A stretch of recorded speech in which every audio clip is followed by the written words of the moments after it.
Euskal Herrian udaberri giroko udabetean gaude. Japonian bestelakoa da eguraldia, eta maratoiaren kasuan baldintzatu ere egin du. Korrikalariek 30 gradutik gorako temperaturarekin eta 80% hezetasunarekin korritu dute lasterketa. Eguraldiaren eraginez, Olinpiar Jokoen historiako mantsoenetakoa izan da. Elena Loio Arabarra ez da mantso ibili. Ondo egokitu da baldintzetara eta 29. postuan amaitu du lasterketa. Irabazlea Perez Jazitzir keniarra izan da. Postu berean esan diagur jokoei Carlota Zigandak. Zapori gazi gozoarekin egin du etzerako bidea goflariak. Neli Korda estatubatuarra izan da txapelduna. Ondoratu zitzaion finala jokatzeko Ametsa Munarrizi, waterpoloko selekzioak Serbiaren kontra galduta, brontzesko dominaren lehian borrokatzarekin konformatu beharko du.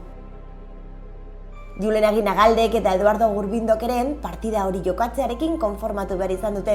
2 goleko aldearekin brontzesko domina irabazi dute eta Aginagaldek 2 gol sartu ditu.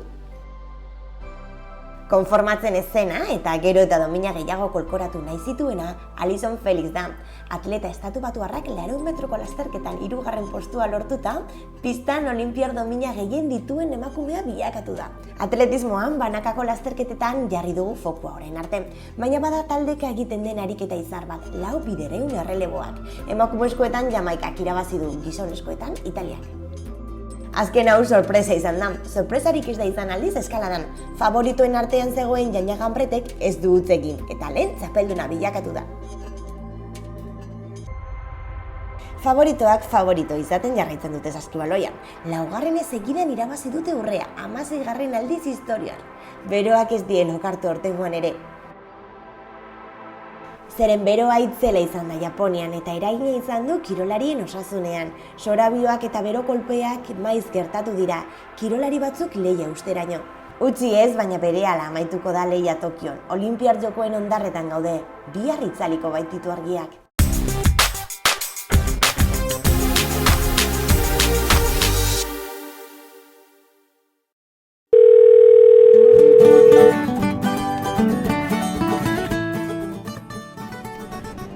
Egunon Tokiotik, igandean bukatuko dira Olinpiar Jokoak eta nolabait balantzea egiteko ordua iritsi zaigu.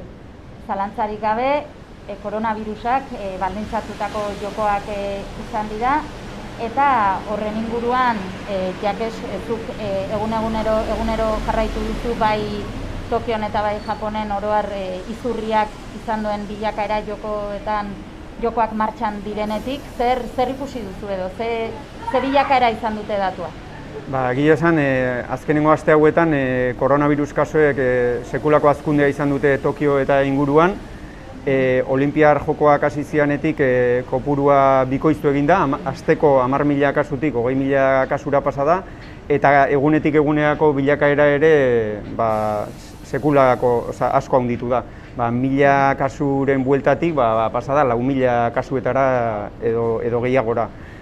Orduan, Olinpiar Jokoak Tokion egitea erabaki zutenetik, beldurretako bat zen, ea Olinpiar Jokoek, bereziki atzerritik Japoniara etorritako bisitariek, ea koronavirusaren zabalkundean lagunduko zuten eta kasu kopurua areagotuko zuten. Kasu kopurua igo da, guain, hori Olinpiar Jokoi leporatzea gehitxo dirudi. Berez harremanak eta mugatuta egon dira eta zuzenean bata bestearekin lotzeko nik uste oraindik goizegi dela. Gero bestetik zegoen beste beldurretako bazan, ea Olinpiar Jokoek koronavirusaren eragina nola jasango zuten eta egia esan kasu kopurua ez da inbestekoa izan. Dozenaka batzuk izan dira, antolatzaileen esanetan kasu askotan Japoniarrenak, alegia Olinpiar Jokoetan lanean egondan jendearenak, eta atleten artean eta atleten laguntzaileen artean eta kasu gutxi izan dira eta ziurrenik ezagunena Jon Ram golflari euskaldunarena. Gero balantzea egiteko orduan egunero gara hemen Olinpiar Jokoek iraun duten bitartean, antolakuntza nola funtzionatu duen ikusi dugu. Zuri Ainara, ze iruditu zaizu Tokio 2020ko antolakuntza? Nik nabarmenduko nukena da, nahiko zailtasun behintzat kazetaritza ikuspegitik nahiko zailtasun izan ditugula gure lana egin ahal izateko, birusaren mugagatik antolatkuntzak ezarritako neurriak tarteko, Beraien apostu nagusia garraioarena zen, kazetariontzat garraioa jarri zuten guk bakarrik erabil genezakena, autobus, taxi, baina zerbitzu hori ez da eraginkorra izan, ez da eraginkorra izan, ez delako gune batetik bestera komunikazio zuzen bat izan, beti pasatu behar genuen gune nagusitik, itxaronaldiak luzeak izan dira, trafikoak ere ez digu lagundu, kasu askotan leku batetik bestera ordu bete, gutxienez ordu erdi ia beti izan da, eta kasu askotan ordu beteraino, orduan bide horretan denbora asko galdu dugu, bai lan egiteko eta baita ere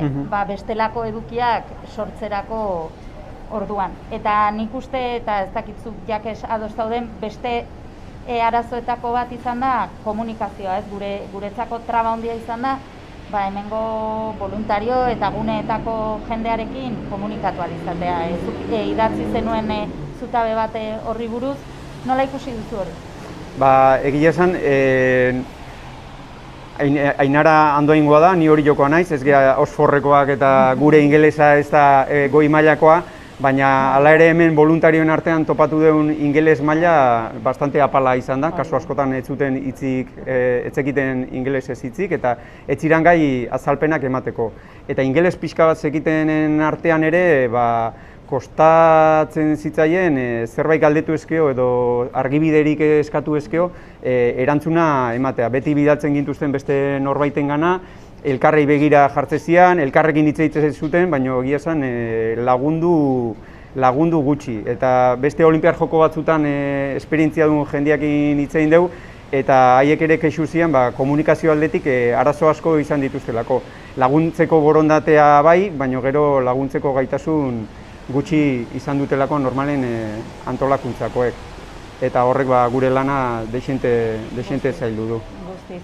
Azken txanpan sartu garaia da, eta urrungo egunetan izango duzu gure berri, bai, balantze edo orokor bat egiteko, egon diren izarren inguruan, Euskal Herritarren jardunaren inguruan, eta momentuz besterik gabe, arigato Euskal Herria. Agur!